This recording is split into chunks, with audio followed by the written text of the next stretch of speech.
Talk about the drugs which are used as immunosuppressive agents. So I have a very important and interesting mnemonic for you guys, which is a zoo chef makes hot lemon soup for great dinner daily.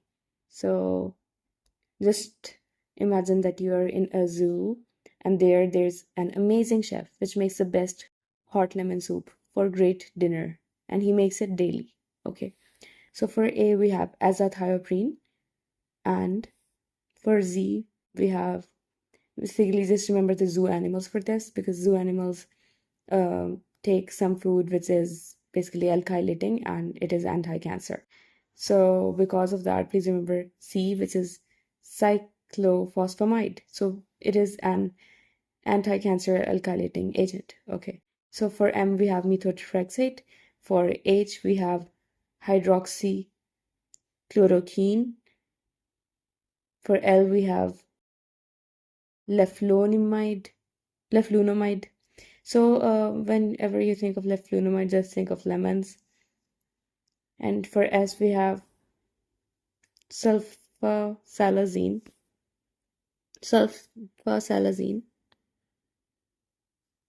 And then for F we have fingolimod hydrochloride. And then for G we have glatiramer acetate. And then for D we have dimethyl fumarate. So think of some fumes which are coming into your nostrils because they are going to inhibit NFR2. And then for D, we have nothing because it is just used daily. Just remember that dimethyl fumarate is basically used for chronic conditions. Okay. So now let's talk about the characteristics of these drugs. So first of all, we have azathioprine.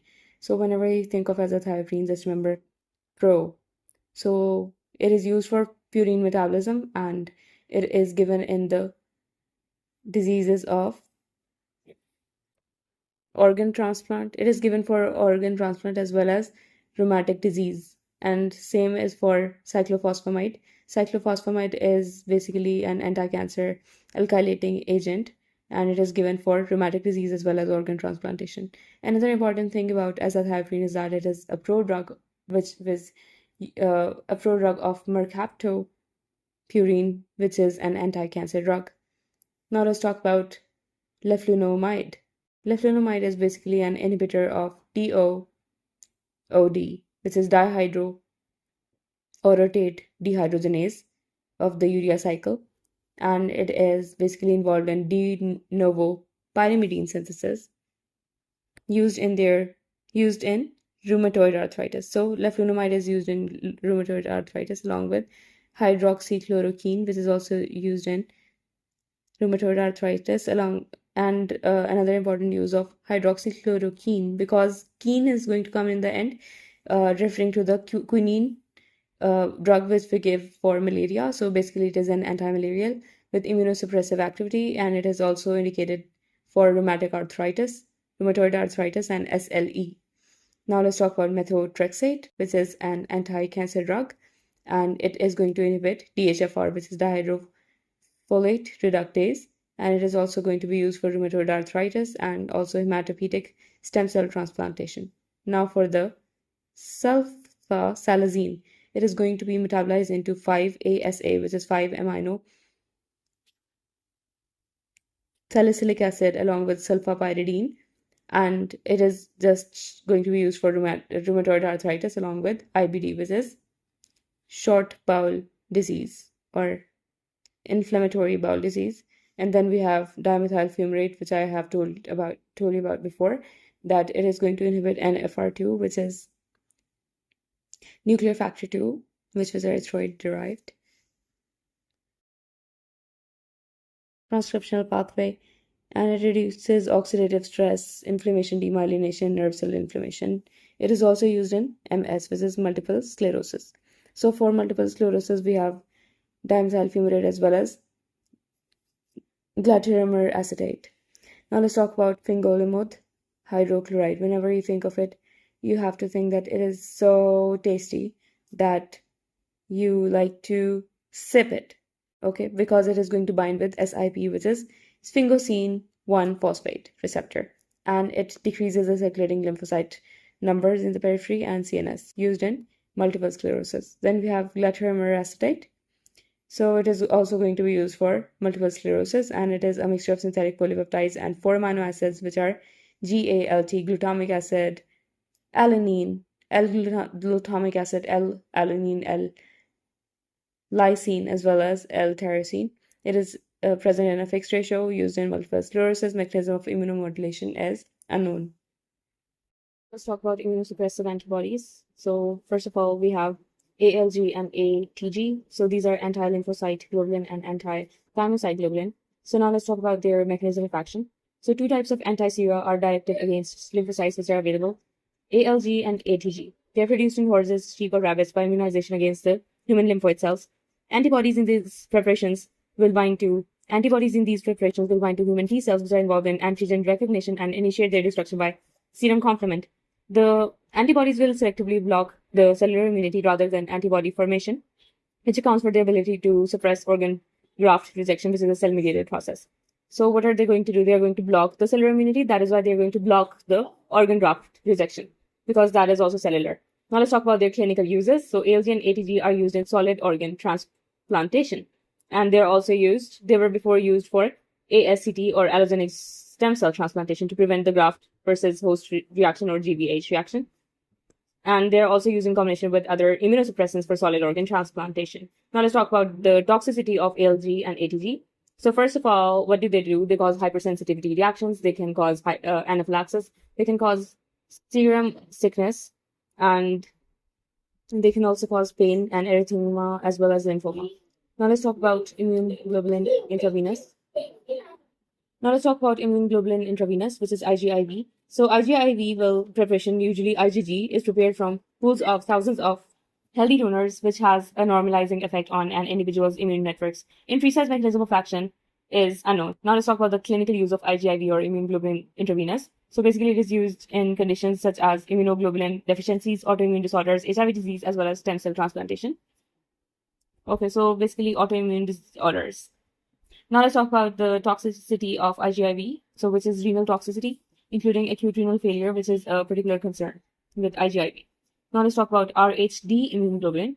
So what is the mechanism of RHD immunoglobulin? So first of all, we have RHGAM or RHGAM, which is an antibody. It is a human IgG preparation that has antibodies against the RHD antigens. Administration of this antibody to RHD negative mothers at the time of antigen exposure, which is the birth of RHD positive child, will block the primary maternal immune response to the foreign cells. Now let's talk about the clinical use of RHD immunoglobulin. It is used for the prevention of Rh hemolytic disease of the newborn. In women treated with RHD immunoglobulin, 24 to 72 hours after delivery, maternal antibodies to Rh positive cells are not produced in subsequent pregnancies, and hemolytic disease of the neonate is averted. Now let's talk about monoclonal antibodies or MABs. So MABs have the advantage of high specificity because they can be developed for interaction with a single molecule. So humanization of murine monoclonal antibodies and wholly human monoclonal antibodies based on genetic engineering of transgenic mice that make human antibodies. They have been reduced but not completely eliminated. The likelihood of formation for neutralizing antibodies and of immune reactions. 3 types of monoclonal antibodies used as immunosuppressive agents are described, and characteristics of some other therapeutic MABs, including some used for non-immunological purposes. Now let's talk about infliximab. So the target is TNF-alpha or tumor necrotic factor alpha. So basically monoclonal antibody, it is a chimeric monoclonal antibody, and it is targeted against TNF-alpha, which is a pro-inflammatory cytokine, and therefore it decreases the formation of interleukin as well as adhesion molecules involved in leukocyte activation. Infliximab will induce the remission in treatment-resistant Crohn's disease. In combination with methotrexate, infliximab is going to improve the symptoms in patients with rheumatoid arthritis as well. And it is also useful in the treatment of ulcerative colitis as well as ankylosing spondylitis. So the mnemonic for this is CRUA, or for Crohn's disease, rheumatoid arthritis, ulcerative colitis, as well as ankylosing spondylitis, and psoriatic arthritis as well. Infusion reactions and an increased rate of infection may also occur. Okay, now let's talk about adalimumab. Adalimumab is a completely human IgG monoclonal antibody. It binds to the TNF-alpha and it is approved for treatment of rheumatoid arthritis. So what do you give in rheumatoid arthritis? You give adalimumab. Now let's talk about etanercept. Etanercept. It is not a true monoclonal antibody. It is basically an immunoglobulin-based antigen, but it also binds with high affinity and thereby it sequesters the TNF-alpha. It is a dimer of identical chains of a human TNF receptor which is bounded to or fused to a human IgG constant region. So TNF receptor bounded to IgG constant region. Etanercept is used in arthritis, psoriasis, and ankylosing spondylitis. So APA is the mnemonic for this. And it is being investigated in other inflammatory diseases. Injection site reactions and hypersensitivity may also occur. Now let's talk about sirolimus and golimumab. Okay, sirolimus and golimumab, they are two newer anti-TNF agents. All of the anti-TNF alpha agents increase the risk of serious infection, reactivation of TB, and lymphoma. So this is the contraindication of giving TNF alpha agents. Now let's talk about target interleukin 2, which is daclizumab. So daclizumab is a highly specific monoclonal antibody. It binds to the alpha subunit of the interleukin 2 receptor displayed on the surface of T cells, and it prevents the activation of interleukin 2. It is used in combination with other immunosuppressants to prevent renal transplant rejection. In contrast to cyclosporine, tacrolimus, or cytotoxic immunosuppressants, the adverse effects of daclizumab are serious inflammatory brain disorders, which led to its withdrawal from the market. Then we have basiliximab. Basiliximab is a chimeric human mouse IgG with an action that is equivalent to daclizumab. Now let's talk about target, which is other. So other anti-inflammatory antibodies are alifacept, which targets CD2, which has been withdrawn. And then we have canakinumab, which targets interleukin 1 beta. And then we have natalizumab, which has a target of alpha 4 beta 1 integrin. And then we have omalizumab, which has the target of IgE. Then we have mepolizumab, interleukin 5 is the target for that. And then we have ciltuximab, which targets interleukin 6. And then we have ixekizumab, which targets interleukin 17. And then we have ustekinumab, which targets interleukin 12 and 23. Now let's talk about anti-tumor monoclonal antibodies and their targets. So we have anti-tumor monoclonal antibodies including alemtuzumab, which is anti-CD52, bevacizumab, which is anti-VEGF or vegetative growth factor, and then we have ketumazumab, which has the target of CD3 and EpTAM, and then we have cetuximab, which targets anti-EGFR, and then we have daratumumab, which targets CD38, and then we have elotuzumab, which targets SLAMF7, and then we have dinutuximab, which targets GD2, and then we have nacituzumab, which targets EGFR, as well as atezolizumab, which targets PDL1. Now let's talk about immune checkpoint inhibitor monoclonal antibodies and their targets. So these include ipilimumab. Okay, so what comes into your mind when you think of PILI? So it refers to pallor, and the target is CTLA4. And then you have nivolumab, which targets PDL1. And then you have panitumab, which targets EGFR. And then you have pertuzumab, which targets HER21 new. And then you have ofatumumab, which targets CD20. And then you have ramucirumab, which targets VEGF. And then you have rituximab, which targets CD20. And trastuzumab, which targets HER2 new. Now let's talk about the drugs which are associated with the monoclonal antibodies and immunoglobulin-based agents. So first of all, we are going to have abatacept. So this is used for rheumatoid arthritis. Extracellular domain of cytotoxic T lymphocyte-associated antigen 4, CTLA4, is fused to the human IgG-Fc. It blocks the T cell activation by interfering with the attraction of CD28 and CD80 or 86. It is used for severe rheumatoid arthritis. Now let's talk about another one, which is abciximab. So it is the antagonist of glycoprotein 2B or 2B1 or 3A receptor, preventing cross-linking reaction in platelet aggregation, and it is specifically used for coronary syndromes, acute coronary syndromes, and post-angioplasty. Okay, so how to remember all of these drugs? Please remember the vowels, AEI. First of all, please remember AEIO. So first of all, we have abatacept, then we have abciximab, and then we have alifacept. Alifacept is basically characteristic is that fusion of a fragment of leukocyte function associated LFA3 to IgG-Fc region that prevents the T cell CD2 from binding to APC LFA3. It is approved for psoriasis, and then we have another drug for psoriasis, which is ifalizumab. So in ifalizumab, what happens is that monoclonal antibody to CD11A is going to bind the alpha subunit of T cell leukocyte function associated antigen 1. LFA1 will inhibit the binding to APC, ICAM-1. It is approved for psoriasis as well.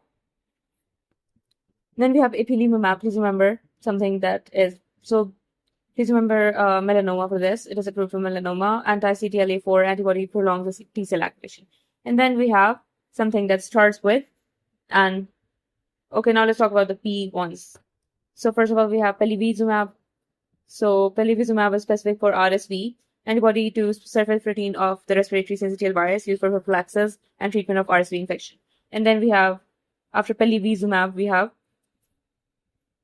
pertuzumab. So pertuzumab is going to target HER2/neu, and it is specific for positive breast cancer. And then we have something which is called fenitumab. Fenitumab is for colon cancer and colorectal cancer. Target is EGFR in this. And then we have something that starts with an R, which is rituximab. Rituximab is specific for rheumatoid arthritis and non-Hodgkin lymphoma. It binds to the CD20 antigen on the B lymphocytes and recruits immune effector functions to mediate lysis. Then we have trastuzumab. Trastuzumab is specific for the stomach cancer as well as esophageal cancer, and it binds to the HER2 as well. So what binds to HER2? Trastuzumab will bind to HER2 and pertuzumab will also bind to HER2. And also trastuzumab is also specific for breast tumors that overexpress HER2. Proteins also used for esophageal and stomach cancer. Now we have some left, which are nivolumab. Nivolumab is specific for all of the cancers, so liver cancer as well as intestinal colon cancer and Hodgkin lymphoma as well. Then we have something that starts with an O, which is ofatumumab. Ofatumumab will target CD20, and it is going to use CLL, relaxing form of, it is specific for CLL and relapsing form of MS or multiple sclerosis. And then we have omalizumab. Omalizumab is used for the treatment of severe asthma. It is anti-IgE monoclonal antibody. Now let's talk about immunomodulation therapy. So first of all, we have some drugs such as aldesleukin, and then we have interferons and then cytokine inhibitors. So agents that stimulate immune responses will present a newer area in immunopharmacology with the potential for important therapeutic uses, including the treatment of immune deficiency diseases, chronic infectious diseases, and cancer. First of all, we have aldesleukin. It is a recombinant interleukin-2. It is an endogenous lymphokine that promotes the production of cytotoxic T lymphocytes and activates the NK cells. It is indicated for the treatment of renal cell carcinoma, AIDS, multiple myeloma.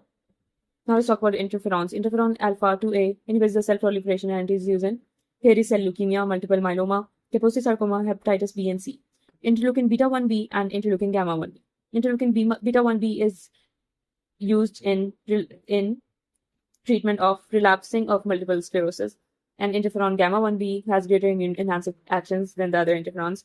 It increases the synthesis of TNF. The recombinant form is used to decrease the incidence and severity of infection in patients with CGD, or chronic glomerulonephritis disease. Then we have cytokine inhibitors. For that, we have ACR. First of all, we have anakinra. Anakinra is a recombinant form of the naturally occurring interleukin-1 receptor antagonist. It prevents interleukin-1 from binding to its receptor. Then we have canakinumab, which is interleukin-1 beta monoclonal antibody. This binds to interleukin-1 beta and prevents it from binding to interleukin-1. Then we have ralunacept. It is a combination of IL-1R and IL-1RAP, or interleukin-1 and interleukin-1 receptor accessory protein, fused to the Fc portion of the human IgG1. Patients must be monitored for serious infection or malignancies if they are taking an anti-TNF-alpha drug. Also, they have chronic infection or are otherwise immunosuppressed.